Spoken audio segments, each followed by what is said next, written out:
Hai, Peace of Christ Lovers, welcome back to our channel. Kembali bersama saya Pastor Sarah, hanya di The Real Pastor Sarah and the Prophecies. Shalom saudara, shalom semua. Selamat apa saja buat saudara dimanapun saudara berada. Selamat hari Minggu dan selamat hari apa saja bagi saudara yang menonton video ini, ya, kapanpun itu.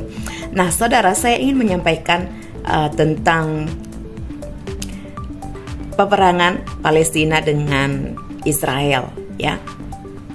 Ada beberapa poin yang ingin saya sampaikan.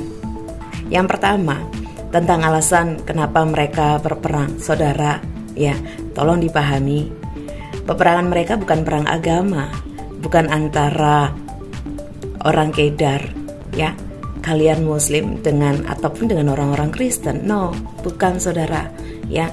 Tetapi tentang memperebutkan tanah yang dianggap adalah warisan orang tuanya. Oke? Orang Palestina merasa daerah itu adalah warisan dari orang tuanya. Dia merasa ini orang tuanya, dia ada mendapat para warisannya gitu loh.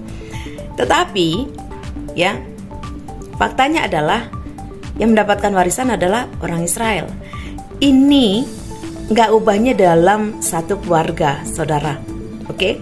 Ketika ada dalam keluarga orang tuanya meninggal dan memberi wasiat, bahkan sebelum meninggal sudah memberi wasiat siapa anaknya yang mendapatkan warisan apa dan apa saja gitu loh.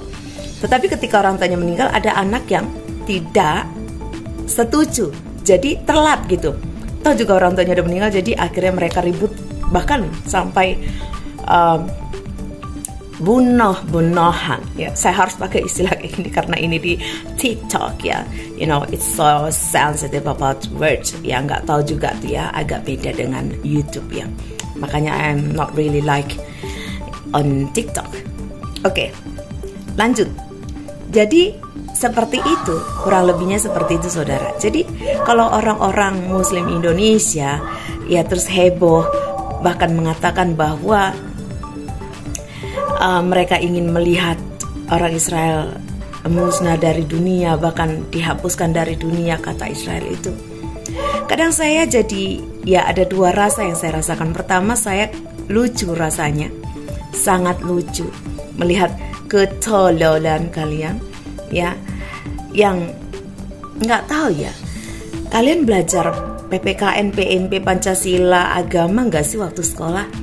Setahu saya, kita diajarkan untuk, ya, fanatik itu harus. Kalau saudara tidak fanatik terhadap iman kepercayaan saudara, bagaimana saudara bisa bertahan dalam iman saudara ketika ada goncangan? Ketika ada misalnya pengajaran yang di luar dari pengajaran saudara, saudara memang harus fanatik. Tetapi fanatik yang berlebihan itu tidak bisa dan tidak boleh, tidak dianjurkan untuk orang Indonesia, ya. Kecuali kalau kau tidak merasa orang Indonesia, ya jangan tinggal di Indonesia dengan gaya hidup seperti itu yang fanatik berlebihan, saudara. Karena di Indonesia ada banyak suku, ras, ya bahkan bangsa banyak di Indonesia. Yang sudah nikah campur itu banyak di Indonesia, saudara. Bahkan WNA sudah menjadi WNI itu banyak. Nah, dengan gaya hidupmu yang fanatik berlebihan, itu nggak kepake istilahnya. Paham, saudara? Jadi kalau fanatik yang berlebihan membuatmu tuholil, dungu, ya. Jadi saya, bukankah lebih baik kau tidak ada saja di dunia ini?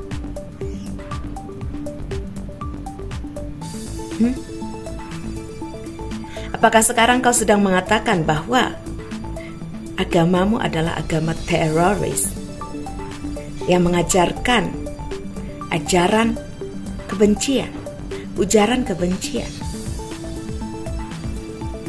Kau bilang ayat-ayatmu itu hanya zaman-zaman peperangan. Faktanya, sampai hari ini kau menganutnya.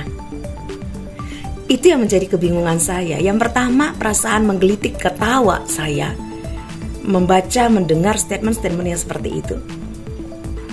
Secara kita tahu, Hamas itu adalah teroris. Apakah sekarang kau sedang mengatakan bahwa kau adalah bagian dari teroris? Itu poin yang pertama. Dan yang poin kedua, tentang orang Israel meludah kepada orang Kristen di depan gereja mereka di Israel, itu hanya bentuk kesalahpahaman saja, dan belum tentu juga itu adalah agama Yahudi. Kan sudah saya bilang, di Israel itu ada banyak sekte. Dan kalaupun mereka melakukan hal itu sangat wajar. Karena peperangan Palestina menyerang Israel itu dibantu oleh Amerika. Yang mana seluruh dunia juga tahu bahwa negara Amerika itu mayoritas Kristen. Tetapi satu yang mereka nggak tahu, bahwa pemerintah mereka sudah berganti, di mana pemerintah mereka adalah anti-Kristus, dan dia bukan Kristen. Pemimpin Amerika itu adalah anti-Kristus dan dia bukan Kristen. Karena kalau dia Kristen, dia tidak mungkin mensahkan LGBT. Dia nggak akan mungkin mensahkan pernikahan LGBT. Saya sebut LGBT ya, dengan istilah itu, kalian tahu ya, sejenis. Gak mungkin dia sampai mensahkan itu kalau dia adalah seorang Kristen. Dia bukan Kristen. Ini seperti tak ubahnya dengan Obama yang brotherhood dengan teroris, dengan ISIS. Kalian tahu ceritanya kan? Obama beberapa tahun dia memerintah di Amerika. Kita pikir dia juga Kristen, bahkan sampai dia selesai pun dari pemerintahan itu, kita masih pikir dia Kristen. Ternyata bukan. Dia adalah Muslim radikal, saudara. Di mana dia ternyata selama menjadi presiden, dia mensupport banyak hal terhadap orang ISIS. Dari mulai senjata, dana, bahkan tim-timnya, pasukan bersenjata, semuanya, makanan, ya, dan lain-lain, alat perang. Bahkan saudara, yang saya dengar, saudara nonton beritanya tentang bagaimana ada alat perangnya Amerika katanya hilang. Logikanya saudara, kau punya pulpen aja di Amerika itu bisa terdeteksi.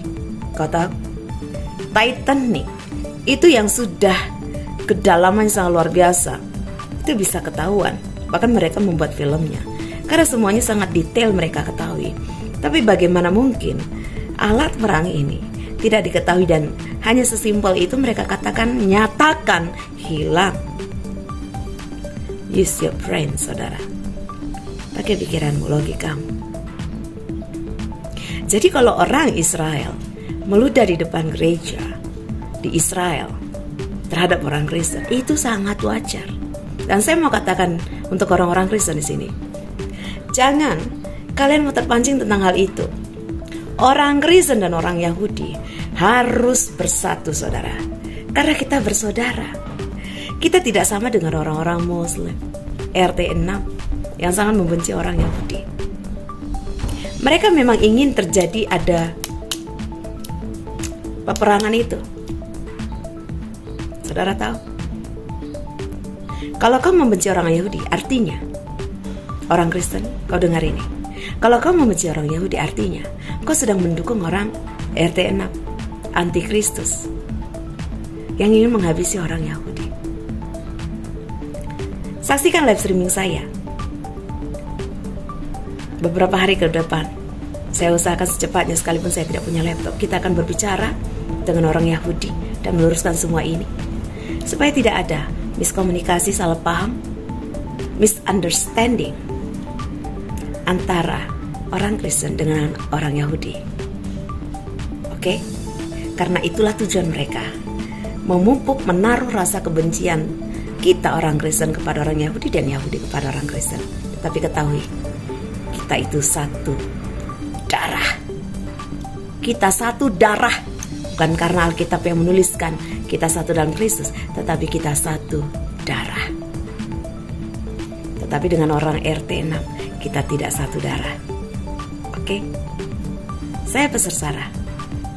Tuhan Yesus memberkati.